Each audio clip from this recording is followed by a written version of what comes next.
We intend to do it. Like I said before, Nigeria runs a deliberative democratic system, so there tends to be a lot of engagement with different interest groups, different internal bodies before such an action is taken.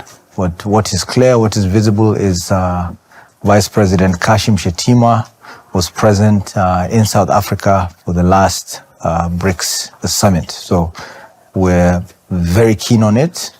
We look forward to it.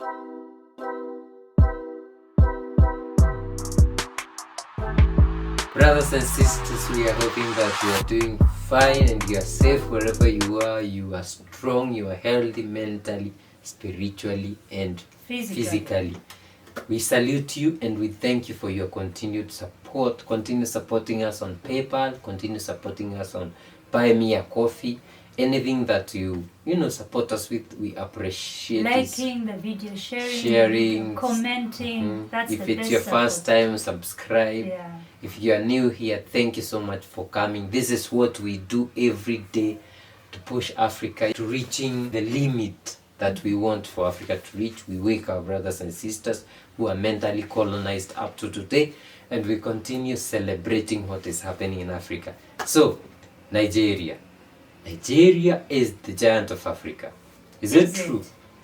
And the Nigerian Foreign Minister Yusuf Maitama Tuga paid an official visit to Moscow from March 5 to 7, and during his stay he did a lot of talking. He met the foreign minister of Russia, and a lot of other things happened.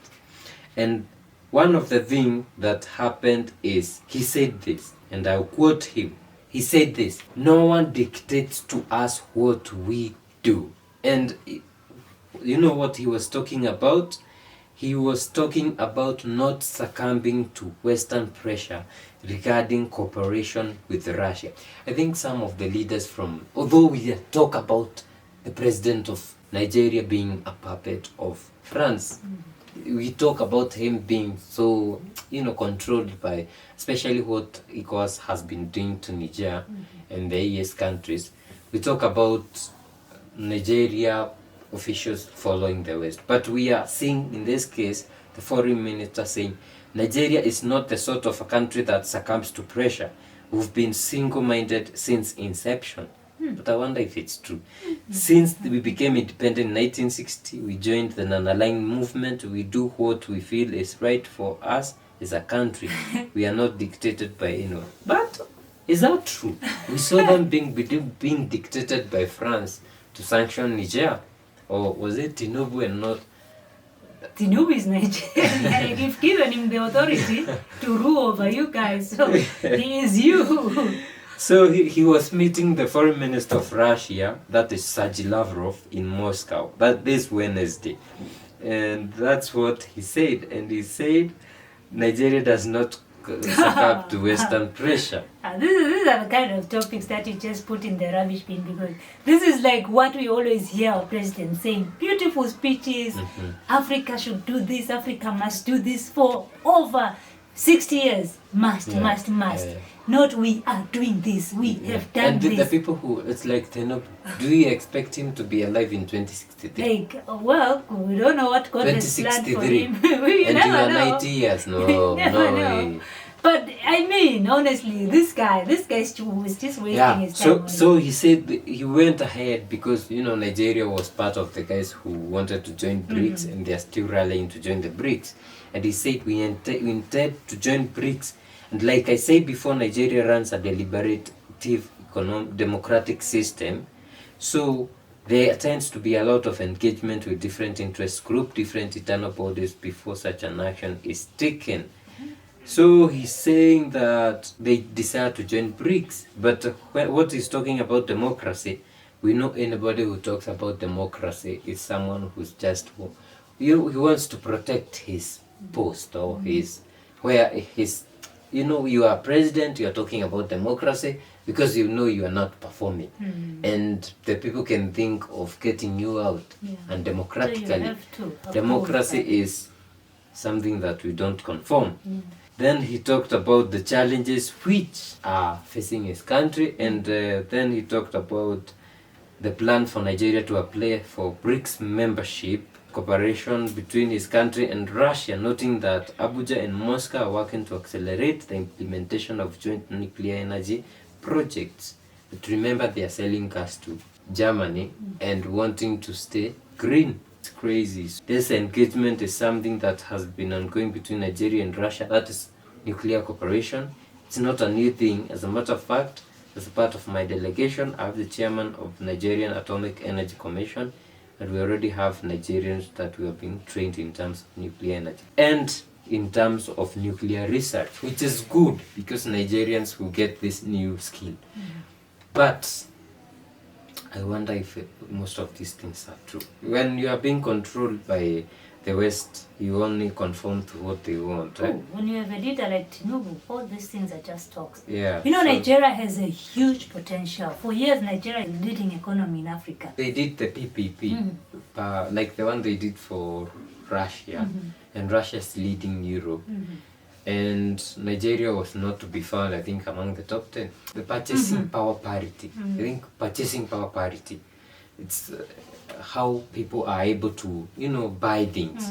And if people cannot buy things, it means they don't have money. So money is not in your pockets. Yeah. So Nigeria could not be seen in that list. You see, and with all that potential, with all that population, with all that oil, and then and Nigeria a lot of other minerals, big country. Gas. Nigeria has a lot of educated, skilled people who are all over the world. But brain drain is it's up there. And why is this so? Because of poor governance.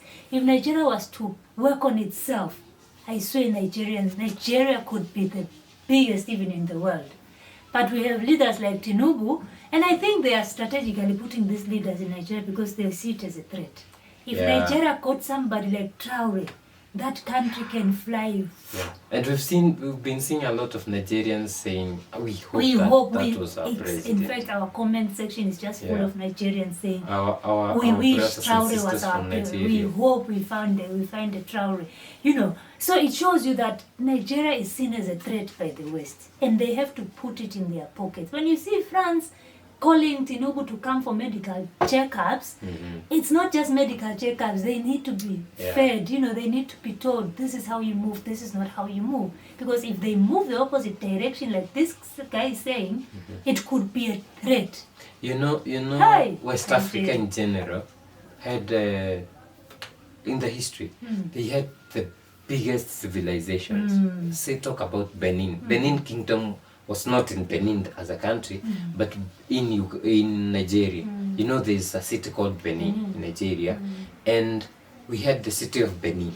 That was when we talk about the Songhai empires in Niger, we talk about the Malian Empire, we talk about Wolof Empire, all those. When we talk about Nigeria, we talk about the Benin Empire. Huge. In fact, there's this. One of the biggest cities was in Benin, and it was one of the things that can be seen from from space. Like, you can see it. And remember when we talk about Ghana, the Asante empires and all that. When we talk about those goals that were stolen by these colonizers and they are returning them, those things belong to these people. When we talk about Benin, their spirituality, when we talk about Guinea, if West Africa were to become like the AES, the way AES want, it stood as one and developed, used its oil, used its gold, it would be huge. And when I say huge, I mean it. It would be the biggest economy in the world. And let's talk about Africa uniting and doing the same. It will be the most developed continent in the world. We have brilliant minds and a lot of other. We have human resources, mineral resources, natural resources, a lot of resources. But our leaders are pushing them to the West rather than letting us use this to develop ourselves. That's what we are rallying for. So if you are Nigerians, keep heart. No, it's not. It's It's now. not It's, time to keep hard. This time to be like Senegalese youth. yeah, Rise you up. can You know, rise up. it's time to rise up. But Honestly. you know, even rising up, Yeah. let me tell you, rising up comes with one leader.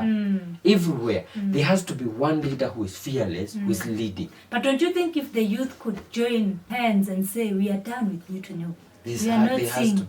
has to be Yeah. one leader or a group of leaders who say we are Who rallying the lead- who people. lead the because movement. because for example, talk about Senegal. The people of Senegal are tired. The young people want what Niger, Mali, and Burkina Faso have. Nigerians want the same. So you see someone like Osman Sonko and his party Pastel, they took that initiative and said we are going to lead.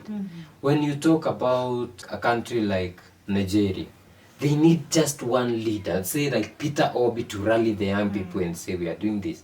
But when they did that in Chad, the opposition leader was just killed last week. Yeah. So we need a fearless May person. God give you. Yeah, that may fearless God leader to lead give you Nigeria that fearless leader who will lead the young people, because young people just need someone to say let's go, and they'll be out there. Even let's come closer to our to our home. The opposition leader, when he says we are doing this, does the youth not do that? Yeah, they follow him. Raila Yeah. Amolo Odinga. There has to be a leader. And that's why in most cases they kill the leaders so that they can quell it. But you cannot kill an idea which its time has come We to pray fruition. and we hope for an Africa that is liberated from all this nonsensical neo-colonialism, leaders who are still reliant on their masters, leaders who cannot take decisions on their own. Leaders We know, who do not trust their people to develop their country, but they keep on going abroad Yeah. to look for investors and May whatever. we be liberated, the whole of Africa be liberated from all these useless leaders. If your leader is useless, type my leader is useless in this country. And it's time for us to be liberated, because we are seeing them, you know. Yeah. Some of these things can't be hidden. Like a country like this, we know that their leader is useless. And you can see these things on the ground. Nothing is happening. Nigerians are crying all the time. Yeah. Cost of whatever, Terrorists. whatever. And you wonder, can't you have a heart to help your own people? Like, why would you go and help a foreign country that has no interest in you but what you have? Guys, it's time for us to take charge. Let us know in the comment section down below what you think about what is happening in Nigeria. Do you think that this foreign minister, whatever he's saying, is true? Yeah. Do you feel like it's just talk like all of them do? Let us know in the comment section down below. See you in the next one. Bye bye.